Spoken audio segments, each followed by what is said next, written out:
tras conocerse, por supuesto, el índice de inflación que fue tan impactante el viernes pasado, por lo cual, además de las medidas que se puso a apurar el equipo económico el fin de semana, el interrogante era cómo iban a reaccionar los mercados, ¿no? Una batería de medidas que pretende, por un lado, incentivar el consumo, como reduciendo, por ejemplo, la tasa de interés de la financiación del programa Ahora 12. Claro, y recordemos que tiene casi un 70%. Así es, y aumentando muy fuerte la tasa de interés de plazos fijos para que la gente mantenga sus depósitos en pesos en los bancos. Alfredo Blanco, economista, nos va a tratar de explicar un poquito el sentido, si es que lo tienen estas medidas, cuál puede ser el efecto que lleguen a tener. ¿Qué tal, Alfredo? Gracias por atendernos otra vez. Buenas noches. Buenas noches. ¿Qué tal? ¿Qué tal? ¿Cómo están? Bueno, ¿cómo recibió la primera información de esto que ha decidido el equipo económico, que se ha oficializado a partir de hoy? Me parece que en realidad no es una sorpresa, porque de los instrumentos que tiene el gobierno, a medida que va avanzando en la aplicación y va perdiendo poder esos instrumentos, bueno, le queda la tasa de interés. El aumento de la tasa de interés básicamente es para tratar de persuadir a algunos agentes económicos que no dolaricen su portafolio. Pero bueno, eso tiene un efecto sobre el nivel de actividad, tiene un efecto en realidad que tiende a desacelerar el nivel de actividad, y ya veíamos que la economía estaba desacelerándose. Con esto va a ser un poco más aguda ese proceso, ¿no? Es decir, creo que de todas las medidas que anunciaron, las más importantes, creo yo, son, en primer lugar, el aumento de la tasa de interés.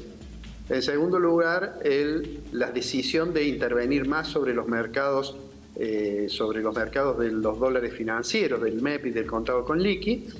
Y en tercer lugar, creo que es, explicitar de que el gobierno va a intentar obtener, algún apoyo del fondo, hacer operativo el swap chino y lograr crédito de los exportadores brasileños con garantía del Banco de los BRICS, digamos. Es básicamente eso. Ahora, este gobierno no tiene ninguna posibilidad de tener un plan de estabilización.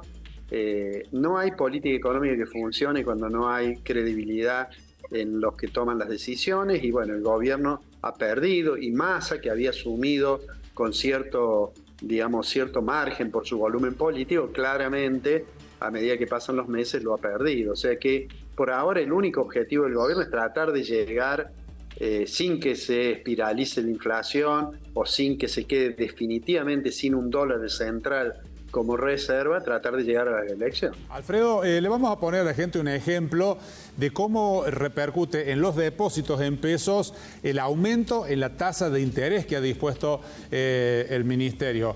Ahora está en el 97% anual. Con un ejemplo, un depósito de 100.000 pesos a 30 días, en un mes se llegaría a 108.080 pesos. Y si esta tasa la aplicáramos, la proyectáramos anualmente, es decir, haciendo el ejercicio de que cada ganancia, cada 30 días, se fuera agregando al depósito, de aquí a 12 meses tendríamos una tasa efectiva anual, que así se llama cuando, pensando en que se mantuviera este tipo de interés, esta tasa de interés, y se renovaran los depósitos con la ganancia, llegaría de los 100.000 pesos a 254.160 pesos. Esto para dar una idea de qué se trata esto del aumento de la tasa.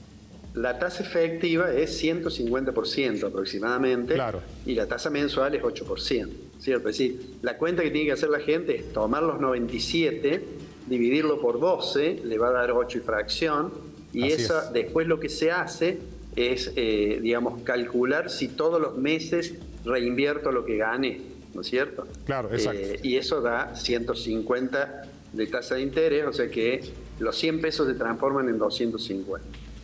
Obviamente esa tasa es más alta que la inflación, por ejemplo, de los últimos 12 meses, que había sido 108, y entonces lo que trata de hacerse es darle un estímulo para que, la gente se quede en ese plazo fijo. Alfredo. Sí. Sí, y digamos, ante estas medidas que el gobierno nacional las llama como antiinflacionarias, ¿cuál cree usted que va a ser el impacto más próximo de estos anuncios en el común de la gente? ¿Usted cree que puede llegar a bajar un poco la inflación? ¿Puede reactivarse aún más o reactivarse en definitiva el consumo en algunos sectores que viene bastante afectados por la suba de precios?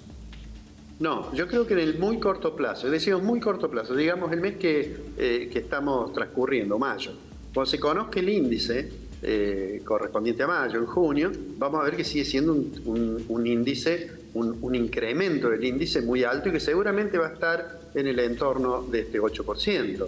¿Qué es lo que sucede con el nivel de actividad? El gobierno dice, bueno, voy a bajar la tasa de interés de la hora 12, ustedes lo comentaban, para intentar estimular un poco el consumo y de esta manera evitar que el impacto sobre la demanda agregada de la economía sea tan grande que claramente estemos en una instancia de estanflación, ¿no? La estanflación es uno de los problemas más difíciles de resolver para la política económica, porque si se trata de estimular la actividad, puede eso aumentar la inflación, y si se trata de frenar la inflación con un procedimiento como ser la tasa de interés, lo que se hace es generar más recesión. De manera tal que yo no soy muy optimista de que tenga resultados en el corto plazo, porque lo que hace falta en realidad, el índice de precios, es en realidad un indicador de otros desequilibrios que tiene la economía. Y entonces, bueno, las medidas, por supuesto que la inflación responde a muchos factores, los monetarios son muy importantes. Una de las cosas que tiene que tener cuidado el gobierno es que cuando aumenta la tasa de interés, en realidad está aumentando los pasivos que tiene que pagar el Banco Central. Claro, porque el Banco Central tiene, digamos, un título, que son las LELIQ, que las usa para tratar de sacar dinero del sistema, para que no haya tanta presión sobre los precios, pero bueno, por eso paga una tasa de interés. En la medida que sube la tasa de la política monetaria, bueno, cada vez tiene que expandir más la cantidad de dinero porque tiene que hacer frente a los intereses. Alfredo, como siempre, muy claro. Muchísimas gracias otra vez. Muchísimas gracias a ustedes. Que estén bien.